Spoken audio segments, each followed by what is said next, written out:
वालेकुम and welcome to my other video. तो यार कैसे हैं आप सब? मैं तो अल्हम्दुलिल्लाह बिल्कुल ठीक हूँ। तो जी आजकल तो मेरी ये कोशिश चल रही है कि मैं जितनी जल्दी हो सकता है उतनी जल्दी यूट्यूब पे वीडियो अपलोड करूँ, रोज़ाना अपलोड करूँ। रोज़ाना नहीं तो एक दिन के गैप से मतलब एक दिन छोड़ के एक दिन वीडियो हर हाल में अपलोड कर दूँ, इससे ज़्यादा लेट ना करूँ। तो इसीलिए मेरी कोशिश है कि मैं जल्दी वीडियोस अपलोड कर रही हूँ, तो इस चक्कर में कहीं अपना कंटेंट ख़राब ना कर लूँ। मतलब कंटेंट मेरा अच्छा हो, इन्फॉर्मेटिव हो, एंटरटेनिंग हो, आप लोगों को पसंद आए। तो अब चलते हैं आज की वीडियो की तरफ। जो आज की वीडियोस का सीन कुछ इस तरह है कि मैंने सोचा कि जो बैड एक्सपीरियंसेस मैंने एक्सपीरियंस किए थे बिश्कीक में, मतलब अक्टूबर से लेके जून तक, अभी जब मैं आई हूँ वापस तब तक जितने एक्सपीरियंस मैंने एक्सपीरियंस किए हैं तो वो मैं सब आपके साथ शेयर करूँ। तो जी मैंने थोड़ा टाइम बैठ के सोचा और मतलब अपना सारा गो थ्रू किया पीछे से कि मेरे साथ क्या क्या बुरा हुआ है जो मैंने एक्सपीरियंस किया बिश्कीक में। तो वो 6 चीज़ें, आई गेस 5 या 5 to 6 चीज़ें हैं जो मैंने सोची और मैंने सोचा आज की वीडियो में आपके साथ शेयर करूँगी। तो वीडियो एंड तक देखिएगा और मुझे उम्मीद है कि आपको मेरी वीडियो पसंद आएगी।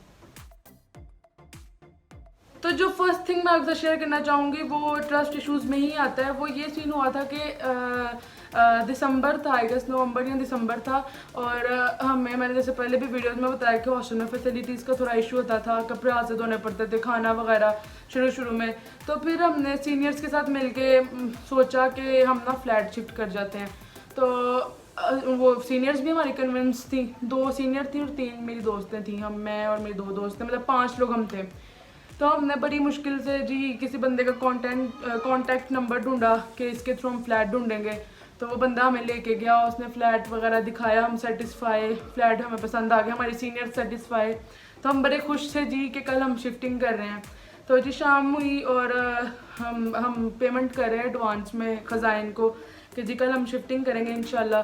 पेमेंट वगैरह कर दी, पर पर्सन ने एडवांस में $50 दिया था, ठीक है। बाकी पेमेंट हमने कहा था हम बाद में कर देंगे ना आपको। तो एडवांस भी हम दे आए जाके, रात सारी लगा के हमने अपनी अलमारियाँ खोली सारी और जी पैकिंग करके बैठे हुए फुल एक्साइटेड कि कल हम जा रहे हैं यहाँ से। तो जैसे ही हमने पैकिंग वगैरह कंप्लीट की, हम बैठ के बातें वगैरह कर रहे थे, तो रात हुई जैसी हमारी सीनियर्स आगे आके कहती हैं हम फ्लैट शिफ्ट नहीं कर रहे। हम उसका मुंह देखे, हमने कहा यार लाइक आर यू सीरियस, मतलब तुम अपनी सेंस में हो, ये बात तुम कर रही हो, तुम्हारा दिमाग सेट है, तुम क्या कह रही हो ना। तो कहती है हम फ्लैट नहीं शिफ्ट कर रहे, मेरे बाबा नहीं मान रहे। खैर हमारी थोड़ी बहस बहस हुई उनसे कि यार पहले आपसे ज़ुबान की थी, आपसे पूछ के, हमने आपको फोर्स नहीं किया, आप अपनी मर्ज़ी से हमारे साथ जा रहे थे। तो ये क्या बात हुई ना, मतलब अब आप कह रहे हो फ्लैट नहीं शिफ्ट कर रहे। खैर थोड़ी हमारी मुँह मारी हुई इनसे, तो वो हमारे साथ नहीं गई फ्लैट पे। अगर हमारे पास अब ऑप्शन थी कि हम जा सकते थे, लेकिन हम नए नए थे, हम बहुत डरे हुए थे कि हम हॉस्टल में महफूज हैं। अगर हम अकेले फ्लैट चले गए, हमें तब था कि हम सीनियर्स के साथ जा रहे हैं तो सेफ रहेंगे। जब वो नहीं जा रही थी तो हम डर गए, हमने कहा यार अब हम अकेले नहीं जाएंगे क्योंकि हम न्यू हैं और पहले ही हमने ब्लंडर कर दिए, लोग मान नहीं रहे, ये मतलब इन लोगों ने हमें धोखा दे दिया ऐसे। तो जो बाहर पता नहीं कितने धोखेबाज हैं। तो फिर हम भी नहीं गए और जो हमने एडवांस दिया हुआ था वो भी हमारा फंस गया वहाँ पर, और वो एडवांस भी नहीं हमें मिला। कुछ पेमेंट आई गेस मिली थी, बाकी नहीं मिली, मतलब समझे कि पैसे लग गए सारे हमारे। तो ये एक बुरा एक्सपीरियंस था। हम काफ़ी ज़्यादा परेशान भी हुए थे, हमने काफ़ी ज़्यादा मेहनत भी की थी, वो पैकिंग की, फिर अनपैकिंग की, पैसे भी ज़ाया गए। तो ये था फर्स्ट एक्सपीरियंस जो काफ़ी ज़्यादा बुरा था हमारे साथ। तो अब मैं आपको बताती चलूँ कि मेरे हर एक्सपीरियंस के एंड पे मैं आपको एक सबक देती जाऊँगी। जैसे फर्स्ट एक्सपीरियंस मैंने आपसे शेयर किया कि इतनी जल्दी हर किसी पर ट्रस्ट ना करो, लोग बहुत झूठे होते हैं यार, हर किसी पर ना ट्रस्ट करो, ठीक है ना। तो जो सेकेंड एक्सपीरियंस था जो काफ़ी ज़्यादा बुरा हुआ था वो था आईफोन। अब वो एक्सपीरियंस ये था कि मुझे शौक चला जी आईफोन ख़रीदना, मैंने ब्लॉगिंग करनी होता है, कैमरा इम्प्रूव हो, ये वो। तो इसी चक्कर में मेरी दोस्त को भी शौक चला, उसने कहा जी मैं भी तुम्हारे साथ आईफोन लूँगी, ठीक है। तो हमारे एक सीनियर भाई थे, हम उनके साथ गए जी आईफोन लेने के। हमने यार आईफोन लेना है, अच्छा सा बस ले दें कहीं से। पैसे वगैरह थे हमारे पास, हमने मतलब सारा अरेंज किया था, घर से पैसे वगैरह मंगवाए हुए थे। तो आईफोन लेने गए तो जी वो जहाँ पर, अब उनको भी इतना एक्सपेंसिव था, वो तो अपनी तरफ से हमें लेके गए ना अच्छी जगह पे, वो अच्छा आईफोन लेके देना चाह रहे थे हमें। तो हम सूम सेंटर गए, अलमा के बिल्कुल सामने सूम सेंटर है, वो बिल्कुल टोटली मोबाइल शॉप्स होती हैं वहाँ पर। तो वहाँ वहाँ पर हम गए तो एक छोटी सी शॉप से, हमें तो कुछ आइडिया था नहीं, तो भाई हमें वो छोटी सी शॉप पे लगे कि भाई यहाँ से आईफोन लेना है। काफ़ी रेट रूट करवा के हमने आईफोन लिए, 2 आईफोन 7 प्लस लिए थे, ठीक है। तो अब आईफोन हमने ले लिए, वापस आ गए, हम बड़े खुश जी आईफोन लेके आए ये वो ना। तो जब आईफोन लेके आए तो आईफोन इशू करें अब आईफोन की मेरी जो बैटरी कैपेसिटी थी आते ही 66% हो गई। मैं तो परेशान, मेरी दोस्त का भी यही हाल, हम परेशान, उसकी स्क्रीन का भी इशू आया थोड़ा, तो बड़ा मसला था, बड़े मसले कर रहा था आईफोन। फिर हमने जी वापस दुकान के पास वाले के पास ले गए, तो वो कहते हैं बैटरी चेंज होगी। हमने कहा यार अभी हमने पिन पैक लिया था आईफोन, अभी डब्बा खोला और अभी ये मसला तो हमें चाहिए नहीं, वापस करो। तो मतलब इस तरह का थोड़ा सीन हुआ था, उसके साथ भी सीन क्रिएट हुआ था, काफ़ी हमारा लॉस भी हुआ पैसों का। तो ये आई गेस दिसंबर जनवरी की बात है जब हम आईफोन लेके आए थे। तो फिर खैर हम दोनों ने अपना आईफोन सेल कर दिया। फिर मैंने वहाँ पर एशिया स्टोर था, वहाँ से जाके नया फ़ोन लिया। तो अब इस वीडियो में एक सबक है न्यू स्टूडेंट्स के लिए जो वहाँ पर हैं कि यार जब भी आप आईफोन वगैरह लो या फिर कोई फ़ोन एंड्रॉयड फ़ोन लो तो एप्पल स्टोर से जाके लो, या फिर जो जैसे हवावे का फ़ोन लेना है तो आपने हवावे की शॉप से जाके लेना है, कोई छोटी शॉप वगैरह से ना लो यार। ये दुबई के फ़ोन इनके पास आए होते हैं, ये पिन पैक करके रख देते हैं और उल्लू बना देते हैं, जैसे हमें बनाया, हमारा लॉस भी हुआ बहुत ज़्यादा। तो बाकी ये एक सीन था जो मैंने आपको बताना था, और ये तो काफ़ी ज़्यादा बुरा एक्सपीरियंस था। इसके बाद तो मैं बहुत ज़्यादा डिप्रेस भी रही थी। अब जो थर्ड एक्सपीरियंस मैं आपके साथ शेयर करूँगी वो ये है कि एक बार मैं और मेरी फ्रेंड हुरिया, हम लोग रात को निकले हुए थे। हमारी आदत थी, हम लोग अक्सर रात को जी नाइट वॉक पे निकले होते थे, कॉफ़ी पी रहे हैं फिर कुछ कर रहे हैं, ठीक है ना। तो काफ़ी लंबी हम आगे चल जाते थे और फिर इंडेक्स करवाते थे। जब जहाँ हमें रास्तों में तो पता नहीं था, हम वॉक करते करते चले जाते थे और जहाँ थक गए वहाँ जाके हमने जी ये इंडेक्स करवा ली और वापस IMU आ गए। तो यही सीन था। एक बार रात को मारते आ गए, 11:30-12 बजे का टाइम था। तो रास्ते में क्या हुआ कि हमारे जो इंडेक्स वाला था वो बेचारा अच्छा था, उसने पता नहीं शायद कोई कट मारा, कुछ इशू हुआ, तो पीछे से गाड़ी वाला आया, बिल्कुल रोड सारी रोड सुनसान, पीछे से गाड़ी वाला आया, उसने आगे कट मार के गाड़ी आगे रोकी, ये इंडेक्स वाले ने भी गाड़ी रोक दी, दोनों। वो गाड़ी वाला बाहर निकला, उसने शीशा नीचे, हमारी गाड़ी वाले ने शीशा नीचे किया, तो वो दूसरे गाड़ी वाले ने आकर उसके कान पे इतनी कस के थप्पड़ मारा कि हमारे तो दिल ऐसे ऐसे उठते। हमने कहा बस अब ख़त्म, हमें भी बहुत कुट पड़ जानी, हम तो बस गए। और हमें था पुलिस केस बन जाएगा, ये हो जाएगा वो हो जाएगा, हम तो बहुत ज़्यादा डर गए ना। लेकिन हमारे ये इंडेक्स वाले ने अक्लमंदी दिखाई, उसने आगे से कुछ नहीं कहा क्योंकि उसको था कि मैं राइट पे हूँ, राइट चल रही है मेरी अभी। खैर उसमें तब भी हमारी बस सांसें बंद हो गई थी और उस दिन से हमने तैयार किया था कि यार इतनी लेट बाहर नहीं निकलना। वाकई से मैं आपको ये सबक दूंगी कि रात को इतना बाहर ना निकलें, मसला हो जाता है अक्सर। अब जो नेक्स्ट चीज़ हमने बुरा एक्सपीरियंस की, जो बहुत ज़्यादा ज़लालत थी, इस चीज़ से मुझे सबसे ज़्यादा अजियत मिली उधर। और इस चीज़ से कि मतलब मुझे था कि बस यार बस ख़त्म हो जाए सब कुछ। अब वो ये था कि हमें मैट्रेस नहीं मिल रहे थे। अब मैं आपको पूरी स्टोरी सुनाती हूँ शुरू से। हुआ ये था कि हमने फ्लैट शिफ्ट किया, अभी आने से कुछ दिन पहले की बात है, मतलब 20-25 दिन पहले की बात है आने से। तो अभी उधर हमने फ़्लैट शिफ्ट किया, तो फ्लैट में इतना सामान वगैरह नहीं था। तो हमने ख़ज़ाइन से बात की कि हमें ऐसे ऐसे सामान चाहिए ना, तो उसमें मैट्रेसेस भी थे। तो ख़ज़ाइन ने बोला कि यार ये तुम लोग पैसे रखो, जो जो चाहिए ना खुद जाके ले लो। तो जी हमने कहा ठीक है, हम तो बड़ा खुश हुए, ख़ज़ाइन बड़ा अच्छा है भाई, हम जो मर्ज़ी ले लें। उसने अच्छे खासे पैसे दिए हमें। तो क्रॉकरी बर्तन वगैरह तो हम ले आए। रही अब बात आई मैट्रेसेस की, यार हमने बिश्कीक का कोना कोना छान मारा, हमें मैट्रेस नहीं मिले। हमें चाहिए तो थोड़े रिजनेबल मैट्रेसेस। अब ब्रांड शॉप्स पे हम जा नहीं सकते थे, वहाँ 25-30 हज़ार सोम का मैट्रेस था, वो हमें चाहिए नहीं था। तो हमें चाहिए था कोई 3-4 हज़ार सोम वाला मैट्रेस। हमने पूरा बिश्कीक छान मारा, हम ओश बाज़ार एक दिन पूरा लगा के आए। हर बंदे से पूछे यार मैट्रेस वाली शॉप का है, पहले ट्रांसलेटर निकाल के उनको समझाओ, फिर उनको बताओ, फिर वो बताते हैं। उधर जाओ तो कुछ होता नहीं। ओश बाज़ार में ऐसे जलील हुए। फिर उसके बाद पता नहीं हमने बिश्कीक के कौन कौन से बाज़ार डिस्कवर कर लिए इस चक्कर में। मदीना बाज़ार, ओश बाज़ार, दरदोई बाज़ार, उसके अलावा ग्रैंड, और पता नहीं कौन कौन से बाज़ार हम फिरे। मतलब हमें मैट्रेस नहीं मिला। 2 दिन हम इतने खबार हुए कि बस समझे रोए नहीं हमने, बाकी हमने सब कुछ किया।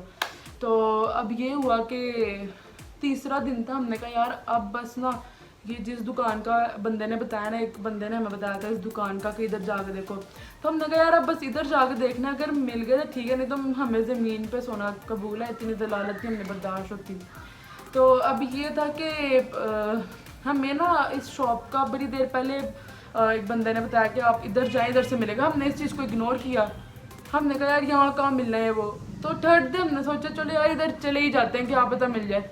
तो अभी हम उसने अलमदीन बाज़ार का बताया था, तो अभी हम अलमदीन बाज़ार के अंदर एंटर हुए तो दूसरी शॉप मैट्रेस वाली थी। तो और हमें हुआ यार बंदा किसी की बात सुन लेता है, ऐसे नहीं करना चाहिए ना। और अल्हम्दुलिल्लाह हमें तब मैट्रेसेस मिल गए थे। और यकीन करें कि शदीद धूप थी। बिश्कीक में जो लोग रहते हैं उनको पता होगा बिश्कीक की धूप कितनी तेज़ है। पाकिस्तान में वैसी चुभने वाली धूप नहीं होती जैसे बिश्कीक में। उस धूप में हम फिरा करते थे, मैट्रेस ढूंढ रहे थे और बस ना ही पूछे ना। तो अब इस चीज़ से ये सबक मैं आपको दूंगी कि जब कोई बंदा आपको कुछ कह रहा हो, आप परदेश में है, तो उसकी बात को भी इम्पोर्टेंस दें। हो सकता है कि उससे आपको फ़ायदा हो जाए। अब मैं आपके साथ अपना बिश्कीक का एक और एक्सपीरियंस शेयर करती हूँ। अभी आने से एक दिन कुछ टाइम पहले, मतलब 2 महीने पहले हमने फ्लैट शिफ्ट किया था जब मैंने। तो वो फ्लैट का ये सीन था कि जब हमने शिफ्ट किया था ना, तो हम लॉकडाउन के डेज थे और हम ना वहाँ जाके विज़िट करके हमने वो फ्लैट नहीं लिया। हमने किसी को कहा था कि यार हमें फ़्लैट ढूंढ दो, उसने हमें सिर्फ फ़ोटोज़ में दिखाया था वो फ्लैट और हमने डन कर दिया था क्योंकि हमें एमरजेंसी ज़रूरत थी। तो बस हमने ऐसे डन कर दिया था। जब हम उस फ्लैट पे गए थे ना, सब कुछ ऑलरेडी टूटा हुआ था। लाइक चेयर को पकड़ते थे तो हैंडल निकल आता था, बेड टूटा हुआ था और टेबल के और नीचे से सब कुछ टूटा हुआ था वहाँ पर ना। तो हमने कहा चलो यार एडजस्ट ही करना ना, हम कर लेंगे, कोई मसला नहीं, अब तो वैसे ही पाकिस्तान चल जाने। तो अब ये सीन हुआ कि जी हमने बड़ी मुश्किल से वहाँ टाइम गुजारा, टूटे हुए बेड के साथ, चेयर्स के साथ। तो अब ये हुआ कि हमने सोचा यार गर्मी बड़ी आ गई है, फ्लैट शिफ्ट कर लेना चाहिए हमें, क्योंकि एसी के बगैर गुजारा मुश्किल है, वहाँ तो पंखे भी नहीं होते। तो ये वो हमने ख़ज़ाइन को बताया यार हम शिफ्ट कर रहे हैं। तो ख़ज़ाइन तो हमारे पीछे पड़ गई, जान खाना शुरू हो गई कि तुम लोगों ने हमारा चेयर भी तोड़ दी, मेरा बेड भी तोड़ दिया, ये भी कर दिया, वो भी कर दिया, बाथरूम में कर दिया। हम तो परेशान हो गए यार ये क्या है, हम बहुत परेशान हो गए। फिर कहती है बेड जुड़वा के दो, हालांकि बेड पहले ही टूटा हुआ था। फिर हमने 3-4 हज़ार सोम लगा के उसका बेड जुड़वाया। ज़ाहिरा वो धमकियाँ दे रही थी कि पुलिस को बुला लूँगी, ये कर लूँगी, तुम लोगों के पासपोर्ट मेरे पास हैं। तो अब हमने बेड जुड़वाया 3-4 सोम लगा के, 3-4 हज़ार सोम लगा के। उसके अलावा कुर्सियाँ उसकी ठीक की। हमें याद है कि हम 2 दिन हम उसके फ्लैट की इतनी सफाई की हमने कि उसने कल आना है, इसको कीज़ देनी है, उसके बर्तन धोए और पता नहीं क्या क्या किया, पैसे लगा दिए इतने। लेकिन अगले वो जब आती थी इतना वो चीखती थी रशियन में, पता नहीं उसने हमें कितनी गालियाँ दे दी। और हम रोते थे, हमें घर याद आता था कि यार अगर हम अभी अपनी फैमिली के साथ होते तो हमारे साथ ये होता। तो ये भी एक एक्सपीरियंस, बहुत बुरा एक्सपीरियंस था, जलील भी हुए, पैसे भी ज़ाया हुए। तो यार इसका सबक बस यही है कि जब भी आप कोई चीज़ लें ना तो अच्छी तरह से देख के लें। इसमें भी ये कि जल्दबाजी ना करें क्योंकि बहुत ज़्यादा फिर इंसान जलील होता है। मैं आपको एक और चीज़ बताती हूँ, वैसे ऐसा होता तो नहीं है वहाँ पर, लेकिन हमारे जो उस्तुप प्याद में हम रहते थे, मैं भी, आप में से बहुत लोग जो उस्तुप प्याद में रहते हैं आपने भी ये चीज़ एक्सपीरियंस की हो। उस्तुप प्याद में एक 50 सोम वाली शॉप है, लाइक वहाँ से काफ़ी चीज़ें मिलती हैं अच्छी भी और ठीक ना। तो अब लास्ट डे था हमारा, हमें ना वो बैग पे लगाने के लिए ना छोटे लॉक चाहिए थे, ताले हमें मिल नहीं रहे थे कहीं से। हम वहाँ गए तो यार वो इतना कोई रूड इंसान है ना, वो बंदा, वो पाकिस्तानी से आगे नफरत करता है। उसकी दुकान पे जब जाओ ना वो इतना रूडली बात करता है ना, और उसने सिर्फ लास्ट डे नहीं हरकत की, वो हमेशा से ही करता था। और ये चीज़ हमें बहुत तंग करती थी कि यार ये क्या बंदा है ना, मतलब। फिर हम भी लास्ट डे उसको इतनी गालियाँ दे के आए थे ना आते हुए उर्दू में, और उसकी तरफ गुस्से से देख के आए थे। हमने कहा तुम हो क्या, इधर आओ बताएं। उसको बहुत गालियाँ दे के आए थे। मतलब ये भी मैं बता रही हूँ कि इस कदर बुरे लोग भी हैं वहाँ पर। मतलब वो ये नहीं सोचते कि ये बच्चे हैं, ये परदेश में हैं, इनके साथ ज़्यादा सलूक नहीं करना, वो बस अपना काम कर रहे होते हैं, उनको कोई परवाह नहीं होती। तो आपको दिल बड़ा करना है अपना, आप कुछ भी फेस कर सकते हैं वहाँ पर। यार बैड एक्सपीरियंसेस तो हमने बिश्केक में बहुत ज़्यादा किए हैं, मतलब लिस्ट है एक बहुत ज़्यादा। ज़ाहिर आप जब नई जगहों पे जाएं तो आप बैड एक्सपीरियंस से ही सीखते हैं, तो हमने तो बहुत किए हैं। तो ये चंद एक मैंने आपसे शेयर किए हैं। तो मुझे उम्मीद है कि आप मेरे एक्सपीरियंसेस से सबक हासिल करेंगे और आप हंस भी रहे होंगे हमारी बेवकूफ़ियों पे, जो हमने बेवकूफ़ियाँ, जो ब्लंडर्स किए हैं। तो जी यहाँ पर मैं अपनी वीडियो एंड कर रही हूँ और जाते जाते मैं आपसे सिर्फ और सिर्फ इतना सा कहूँगी कि हर इंसान पे बुरा वक्त आता है, लेकिन कभी मायूस नहीं होना चाहिए कि मैं परेशान हूँ, मुझे ये हो गया। वो एक्चुअली आपकी परेशानी नहीं होती, वो अल्लाह की तरफ से आजमाइश होती है। और अल्लाह ताला ने आपको उस आजमाइश में डाला है तो यकीनन वो उस आजमाइश से निकालेगा भी, बस उस पर भरोसा रखें और मायूस नहीं होना, कभी रब पे भरोसा रखें। तो मुझे उम्मीद है कि जो मेरी वीडियो थी आज की आपके लिए इन्फॉर्मेटिव रही होगी। इंशाल्लाह आपसे मुलाकात होगी मेरी नेक्स्ट वीडियो में। अपना ढेर सारा ख्याल रखें, मुझे दुआ में याद रखें। तब तक के लिए अल्लाह हाफिज़।